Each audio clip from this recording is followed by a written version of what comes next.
연봉이 1,400만 원인데 365일 쉬지 않고 일한다? 이거 너무 심각한 노동 착취 아닌가? 이렇게 생각하실 수도 있습니다.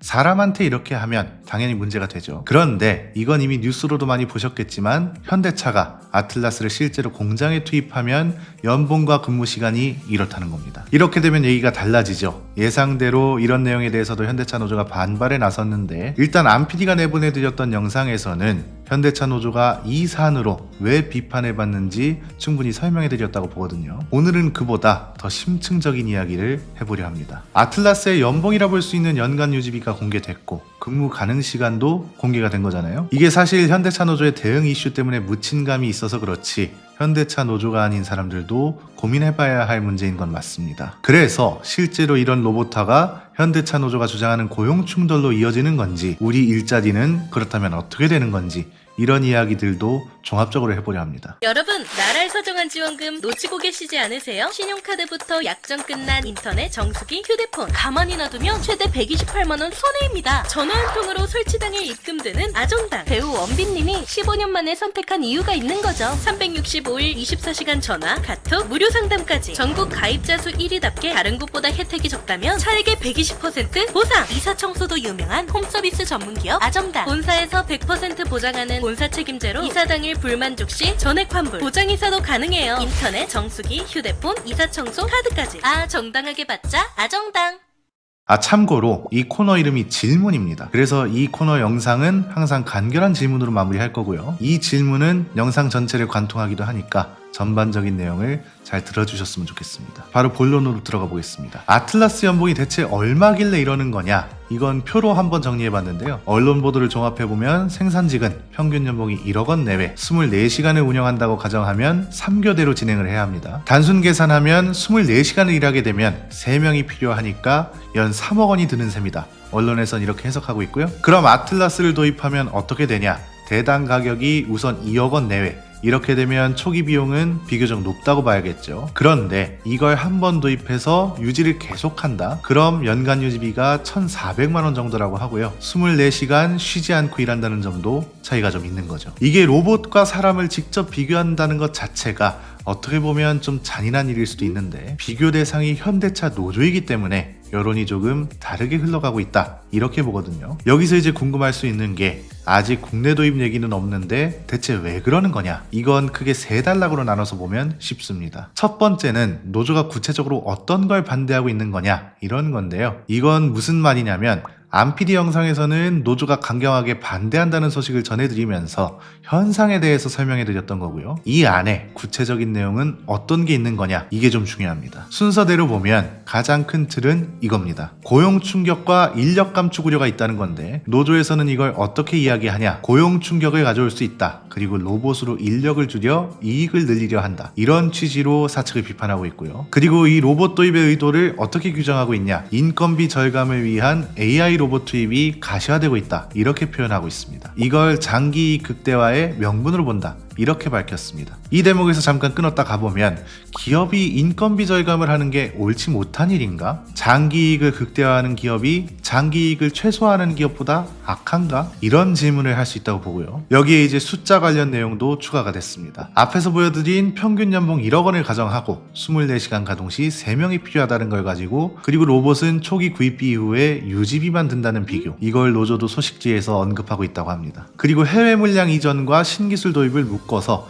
이건 노사합의 없는 사측의 일방통행이다, 그렇기 때문에 우리는 용납할 수 없다, 이렇게 얘기하는 중입니다. 그래서 노조가 요구하는 건 노사합의 없이는 신기술 로봇을 단 한 대도 작업장에 들일 수 없다, 이렇게 이어지는 거죠. 여기에 이제 고용에 영향을 주는 사안은 노사 수기 및 해결 대상이라는 단체 협약 근거도 언급하고 있는 상황이고요. 두 번째는 아직 국내 도입 얘기는 없는데 대체 왜 그러는 거냐, 이런 겁니다. 실제로 아직 아틀라스 도입은 조지아 메타플랜트까지만 계획이 알려진 상태잖아요. 그래서 사실 지금 당장은 굳이 국내 노조가 이걸 가지고 정쟁화할 필요는 없는 상태이기도 하다는 건데, 물론 장기적으로 봤을 때 국내 공장에도 투입할 가능성이 크다 보니까 미리 사측에 경고하는 성격일 수도 있는 거죠. 그런데 저는 로봇 도입 반대보다도 바로 올해 임단협을 위한 빌드업 아닌가? 이런 합리적인 의심도 들더라고요. 세 번째는 그럼 현재 여론은 어떠냐는 건데 당연히 좋지 않죠. 그냥 지난번 영상 댓글을 인기 순으로 보면요. 노조 편들다가 금호 타이어 꼴 날 수도 있다. 나도 노동자고 고객이고 가장이다. 하지만 노조 편 못 들어주겠다. 대체적으로 이런 여론들입니다. 물론 여론이 무조건 정답은 아닙니다. 그런데 여기서 여론이 중요한 이유가 있습니다. 이건 뒤에서 자세히 살펴보도록 하고요. 아주 냉정하게 보면 노조가 하는 말이 완전 틀린 건 아닙니다. 이건 무슨 말인가 싶으실 건데 로봇이 늘어나면 당장 고용이 줄어들고 이건 일자리와 지역경제 문제로 이어질 수 있는 중대한 문제가 맞죠. 그런 점에 있어서 비판과 문제 제기는 타당하다고 볼 수 있습니다. 그런데 그럼에도 이렇게 비판 여론이 많은 이유가 뭐냐? 이게 핵심인 거잖아요. 노조가 이야기는 팩트가 문제가 아니고요. 메신저.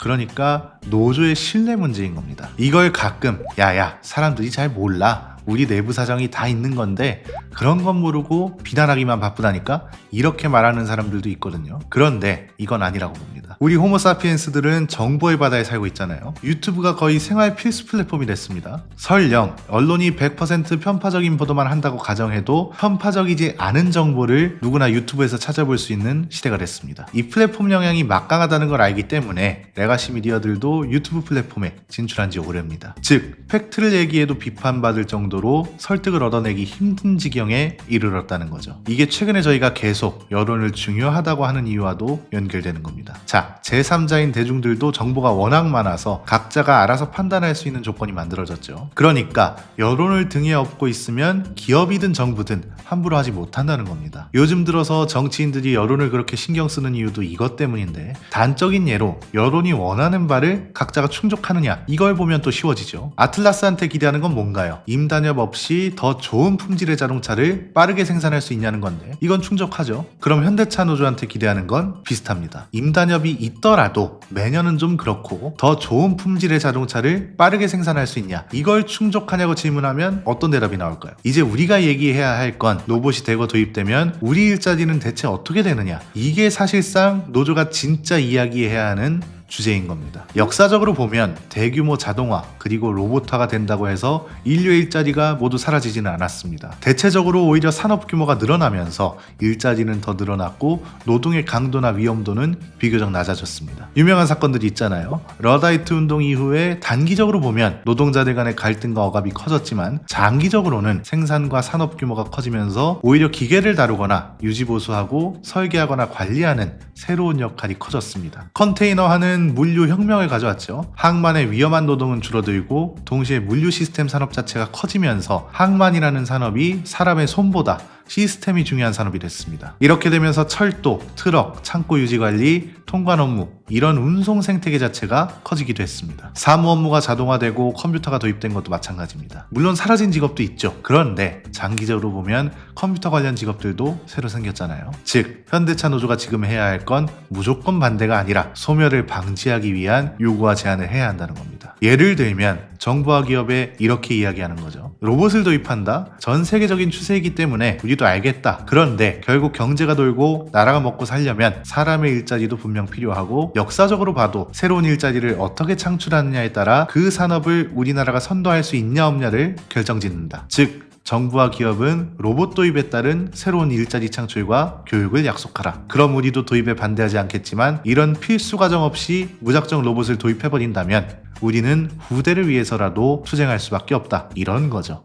비슷한 것 같은데 이 메시지가 다르게 느껴지는 이유는 뭐다? 노조 자신들보다 산업, 나라 경제, 후대 이렇게 앞에 오는 주체가 다르기 때문인 겁니다. 이런 메시지를 반대할 대중들이 있을까요? 가끔 강성 노조원들 사이에서 전태일 열사의 정신을 이어가겠다 이런 소리를 종종 합니다. 그런데 저는 이건 그냥 개인의 해석 영역입니다만 전태일 열사를 현대차 노조에서 언급하는 게 적절한가 싶습니다. 물론 이분의 투쟁 과정에 대해서는 평가가 모두 다를 수 있다고 봅니다. 그러나 이분이 무엇 때문에 무엇을 위해 투쟁했는지를 보면 현대차 노조와 결이 맞나 싶은 거죠. 이분이 평화시장 노동자였거든요. 이 당시 왜 노동 환경 개선을 요구하면서 투쟁했었냐? 말 그대로 진짜 열악한 환경에서 노동 착취를 당하는 분들이 이 시대에는 많았잖아요. 저임금의 장시간 위험 노동을 하는 사람들을 위해서 이런 걸 개선해달라는 게 주요 취지였단 말이죠. 그러니까 지금의 현대차 노조처럼 고임금 노동자가 아니었다는 겁니다. 현대차 노조가 이걸 복귀해 볼지는 모르겠습니다만 진짜 노조라면 이걸 이미 스스로도 생각해 봤을 거라는 겁니다. 현대차 생산직은 최약자가 아니라 국내 제조업 중에서도 상위권 임금과 복지, 고용 안정에 속하는 집단입니다. 이 대목에서 이제 그렇게 부러우면 현대차에 입사해서 노조 가입해라 이렇게 나오는 사람들도 있던데 이건 논평할 가치도 없고요. 그대들이 매년 내는 메시지가 진짜 열악한 환경에 처한 노조의 이미지까지 결정짓는다고요. 그래서 오늘의 질문입니다. 현대차 노조는 전태일 열사를 언급할 자격이 있는가? 오늘은 전태일 열사의 말로 마무리해보겠습니다. 내 죽음을 헛되이 하지 말라. 오늘 내용은 여기까지입니다. 내용이 유익하셨다면 구독과 좋아요 한 번씩 부탁드리고요. 지금까지 저는 김승현이었습니다. 감사합니다.